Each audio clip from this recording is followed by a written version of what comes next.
Civil supply హమాలీస్ union జిల్లా ప్రధాన కార్యదర్శి ఏఐటియుసి ఈరోజు ఆంధ్రప్రదేశ్ స్టేట్ సివిల్ సప్లై హమాలీస్ యూనియన్గా ఈరోజు ధర్నా కార్యక్రమాన్ని చేపట్టడం జరిగింది. సివిల్ సప్లై కార్పొరేషన్ అనేది రాష్ట్ర ప్రభుత్వానికి పేరు పెక్కేలు తెచ్చే విధంగా ఈరోజు సంస్థ అనేది ఉంది. వారందరిలోని గొడౌన్స్ వద్ద సుమారు అనేది రాష్ట్రంలో 275 గొడౌన్స్ అనేది ఉన్నాయి. దాదాపు 5,000 మంది అనేది పనిచేస్తూ ఉన్నారు. 1983 నుంచి కూడా సంస్థ ప్రారంభం నుంచి కూడాను వీళ్ళు పనులు చేస్తున్నప్పటికీ కూడా ఈ రోజుకి కూడాను హమాలీస్ పనికి అనేది భద్రత లేకుండా ఈరోజు ముఖ్యంగా పోయింది. ఈరోజు అనేది ప్రభుత్వ విధానాలు అనేది ఈరోజు సివిల్ సప్లై కార్పొరేషన్ అనేది నిర్వీర్యం చేయడానికి అనేది ఈరోజు పూనుకుంటా ఉన్నది. అలాగే కొత్త విధానాలు అనేది రోజు రోజుకి తీసుకొని వచ్చి హమాలీ పనికి అనేది భద్రత లేకుండా పోతుంది. వాళ్ళు చేస్తున్న పనులకి అనేది కూలీ రేట్లు కూడా సక్రమంగా ఇవ్వలేని పరిస్థితి అనేది ఈరోజుకి దాపరించింది. ఈరోజు అనేది రాష్ట్ర ప్రభుత్వం అనేది సివిల్ సప్లై కార్పొరేషన్ సంస్థ నుంచి మొత్తం నిధులన్నీ కూడా ఖాళీ చేసే పరిస్థితి అనేది వచ్చింది. అందువల్ల హమాలీస్కి బట్టుబడులు కానీ పనులు కూడా వీళ్ళకి ఇవ్వడానికి అనేది చూడడం లేదు. అలాగే ముఖ్యంగా ప్రతి ఎంఎల్ఎస్ పాయింట్కి కూడా కొన్ని డీలర్ డిపోలకు వెళ్ళి అక్కడ అన్లోడింగ్ చేసే పరిస్థితి అనేది ఉంది. ఉదాహరణకి అనేది మర్రిపాలెం సివిల్ సప్లై గొడవల్లోనే దాదాపు సుమారు 60 మంది పనిచేస్తున్నారు. 1983 నుంచి కూడా పనులన్నీ చేస్తున్నారు.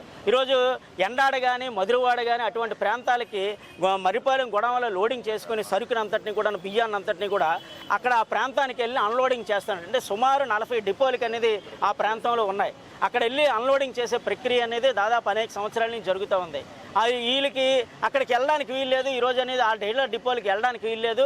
మీరు ఈ నెల నుంచి కూడాను అనేసి ఈరోజు నిబంధన అనేది చేస్తున్నారు. అంటే సుమారు 1000 టన్నుల సరుకు అంటే 100 లారీల సరుకు అనేది లోడింగ్ కానీ అన్లోడింగ్ కానీ ఏమీ కూడాను మర్రిపాలెంలో ఉన్న పనిచేస్తున్న హమాలీస్కి అనేది హక్కు లేదు. మీరు వెళ్ళడానికి వీల్లేదు, పని చేయడానికి వీల్లేదు అనే పద్ధతిలో ఈరోజు అనేది చెప్తున్నారు. కేంద్ర ప్రభుత్వం కొత్త రూట్ మ్యాప్ అనేది ఇచ్చింది. దాన్ని రాష్ట్ర ప్రభుత్వం ఆమోదించింది. దానివల్ల అంటే హమాలీ పనికి అనేది భద్రత లేకుండా ఆ డీలర్ డిపోలు అనేది మీరు వదులుకోవాలని ఈరోజు చెప్తున్నారు. అందువల్ల ఏంటంటే అది వదులుకోవడానికి సిద్ధంగా లేరు. అందువల్ల ఏదైతే హమాలీస్ ఏదైతే పనిచేస్తున్నారో ఆ విధానాన్నే కొనసాగించాలి, కొత్త పద్ధతులు అనేది మానుకోవాలని రాష్ట్ర ప్రభుత్వాన్ని అనేది డిమాండ్ చేస్తున్నాం. అలాగే 2024 జనవరి 1వ తారీఖు నుంచి హమాలీస్కి అందరికీ కూడా కొత్త కూలీ రేట్లు పెంచి అగ్రిమెంట్ చేసి దాని విధానంగా కూలీ రేట్లు అనేది పెంచవలసిన అవసరం అనేది ఉంది. దాన్ని కూడా నీరుగారుస్తున్నారు. ఇప్పటికీ కూడా 2 నెలలు పూర్తి అయిపోయింది, 3వ నెల ప్రవేశించింది. దాన్ని కూడా ఈ రోజు వరకు కూడాను అగ్రిమెంట్ చేయడానికైనా సాహసించట్లేదు, కొత్త కూలీ రేట్లు పెంచలే. అలాగే హమాలీస్కి అందరికీ కూడా ఈరోజు అనేక సంవత్సరాల నుంచి పనిచేస్తున్నప్పటికీ వాళ్ళు 4వ తరగతి ఉద్యోగులుగా మేము డిమాండ్ అనేది చేస్తూ ఉన్నాం. అలాగే ఈఎస్ఐ అనేది లేదు. పనిలో దెబ్బలు తగులుతున్నాయి. నిత్యము కూడా లారీలు ఎక్కినప్పుడు కానీ దిగినప్పుడు కానీ దెబ్బలు తగులుతున్న పరిస్థితి అనేది ఉంది. వాళ్ళందరికీ కూడాను ఈఎస్ఐ అనేది కావాలని అనేక సంవత్సరాల నుంచి మేము అడుగుతున్నాం. అలా గుర్తింపు కార్డులు కావాలి, ఈఎస్ఐ కావాలి, హెల్త్ కార్డులు అనేది మంజూరు చేయాలనేసి, కొత్త కూలీ రేట్లు పెంచాలనేసి మేము డిమాండ్ అనేది చేస్తున్నాం. ఈ చర్యలు కానీ వెంటనే సమస్యలు పరిష్కరించకపోతే రానున్న కాలంలో మరింత ఉధృతం చేస్తాం.